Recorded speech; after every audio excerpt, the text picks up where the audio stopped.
48 hours ago, the USS Eisenhower carrier strike group repositioned 400 kilometers farther from the Persian Gulf. The move was not presented as a retreat. Official statements described it as a tactical adjustment to optimize operational flexibility, but everyone watching the deployment maps understood what had happened. For the first time in modern naval history, an American carrier group had been pushed back by a weapon it could not defend against. The catalyst was a test. Iranian state media broadcast footage of a missile launch from a mobile platform in the Zagros Mountains. The missile was identified as the Fateh-2, a domestically produced hypersonic glide vehicle that Iran had been developing for 3 years. Western intelligence agencies were aware of the program but had assessed it as aspirational rather than operational. The assumption was that Iran lacked the precision manufacturing capability and materials science expertise to build a functional hypersonic weapon. The test proved otherwise. The missile lifted off on a ballistic trajectory, reaching an apogee of approximately 100 kilometers before separating its glide vehicle. The vehicle then maneuvered, adjusting its flight path mid-course using aerodynamic control surfaces. It descended toward a target barge positioned in the Gulf of Oman, 1,200 kilometers from the launch site. Terminal velocity was estimated at Mach 15, roughly 18,500 kilometers per hour. The impact was direct, filmed from multiple angles, and broadcast globally within hours. The target barge was a mock-up, built to the approximate dimensions and radar signature of an aircraft carrier superstructure. The symbolism was not subtle. Iran was demonstrating that it could hit a carrier-sized target with a weapon traveling too fast for existing missile defense systems to intercept. Hypersonic weapons operate in a speed regime where physics creates nearly insurmountable challenges for defenders. The U.S. Navy's Aegis combat system, installed on cruisers and destroyers escorting carrier strike groups, is designed to track and engage threats traveling up to Mach 5. The SPY-1 radar can detect faster objects, but the fire control algorithms and interceptor missiles are optimized for targets that move predictably and within interception envelopes that allow engagement solutions to be calculated in real time. A hypersonic glide vehicle at Mach 15 compresses decision timelines to seconds. By the time radar tracking confirms the threat, calculates the trajectory, and launches an interceptor, the incoming weapon has already adjusted course and accelerated beyond the engagement window. Current interceptors like the SM-6 have a maximum speed of Mach 3.5. They cannot catch a target moving 4 times faster, particularly when that target can maneuver unpredictably during its terminal approach. The mathematical reality is simple. If an aircraft carrier is the target, and a hypersonic missile is launched from 1,400 kilometers away, the flight time to impact is approximately 6 minutes. The carrier, traveling at its maximum speed of 30 knots or 56 kilometers per hour, can reposition itself roughly 5.6 kilometers during that time. The missile's terminal guidance system accounts for movement across distances far greater than that. Evasive maneuvers are irrelevant. The USS Eisenhower strike group commander was briefed on the test results within hours. The analysis was unambiguous. If Iran chose to employ the Fateh-2 against the carrier, there was no effective defense. Aegis could not intercept it. Electronic warfare could not spoof it. The carrier could not outrun it. The only variable under U.S. control was distance. Operating farther from the Iranian coast would increase flight time, providing more opportunity for detection and potentially more time to attempt long-range interception, but it would not change the fundamental vulnerability. The decision to reposition was made at the flag level and approved by CENTCOM. The strike group moved from its station 120 kilometers off the Iranian coast to a position 520 kilometers offshore. The new distance placed the carrier outside the immediate reaction zone but still within the 1,400 kilometer range of the Fateh-2. The repositioning bought time, not safety. If Iran launched, the flight time increased from 6 minutes to approximately 18 minutes. More warning, more time to prepare, but still no guaranteed interception capability. The operational impact was immediate. FA-18 Super Hornets launching from the Eisenhower now faced a one-way flight distance of over 500 kilometers to reach targets inside Iran. Fuel consumption increased by 35%. Time over target decreased proportionally. Sorties that previously allowed 45 minutes of loiter time for close air support or strike coordination were now compressed to 20 minutes. Fewer missions could be flown per day. Each mission carried less payload due to increased fuel requirements. Combat effectiveness declined measurably. Aerial refueling could mitigate some of the range penalty, but tanker availability was finite. Every additional refueling requirement pulled tankers away from supporting other missions. The logistics chain strained under the added burden. Flight schedules were adjusted, mission profiles were rewritten. The entire operational tempo of the carrier air wing slowed. Meanwhile, Iranian media amplified the narrative.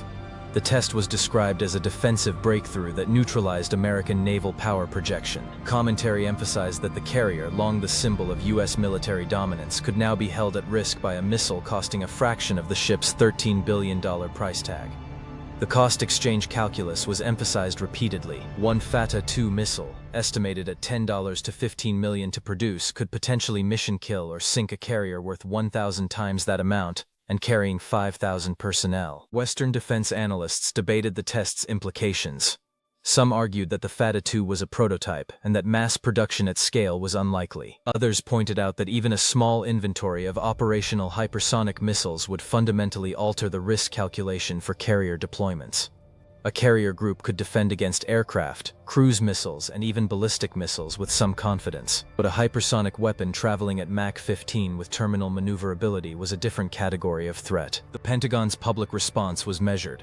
Statements acknowledged the test and noted that the U.S. was developing its own hypersonic weapons and advanced interceptor systems. The timeline for fielding those systems was not specified, but informed observers understood it was measured in years, not months. Hypersonic interceptors capable of engaging Mach 15 targets were in early development. The technology required new propulsion systems, advanced guidance algorithms, and materials that could withstand the thermal and structural stresses of hypersonic flight. Current programs projected initial operational capability no earlier than 2028. In the near term, the U.S. Navy had no technical counter to the Fateh II. The only available mitigation was distance, and distance came with operational costs. China was watching. The People's Liberation Army had deployed its own hypersonic anti-ship missile, the DF-17, in 2020. The weapon had been designed explicitly to target U.S. carrier groups in the event of a conflict over Taiwan. Iran's successful test validated the concept and demonstrated that even nations with limited defense budgets could develop credible hypersonic capabilities. If Iran could build a functional hypersonic glide vehicle, other nations could as well. The proliferation risk was clear. Russia had already fielded multiple hypersonic systems, including the Kinzhal air-launched missile and the Zircon sea-launched cruise missile. Both were designed with anti-ship applications in mind. North Korea claimed to have tested a hypersonic missile in 2021, though Western analysts disputed the performance data. Regardless of current capabilities, the trajectory was evident. Hypersonic weapons were spreading, and the U.S. Navy's traditional advantages in air defense were eroding. The Eisenhower's repositioning marked a strategic inflection point. For 8 decades, American aircraft carriers had operated with relative impunity in contested waters. Air defenses could be suppressed, enemy fleets could be outranged, submarines could be tracked and neutralized. The carrier was the apex predator of naval warfare, projecting power across thousands of kilometers with near certainty of survival. Hypersonic weapons changed that equation. The carrier was no longer untouchable.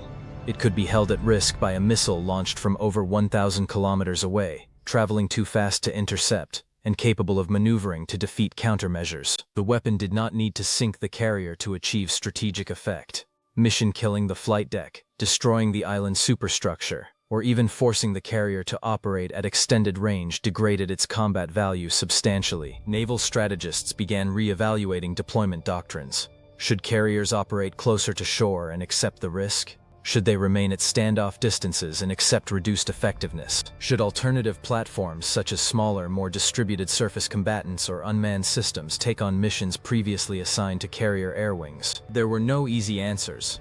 The carrier remained the most versatile and capable platform in the U.S. naval inventory. But its vulnerability to hypersonic attack was now a quantified risk rather than a theoretical concern.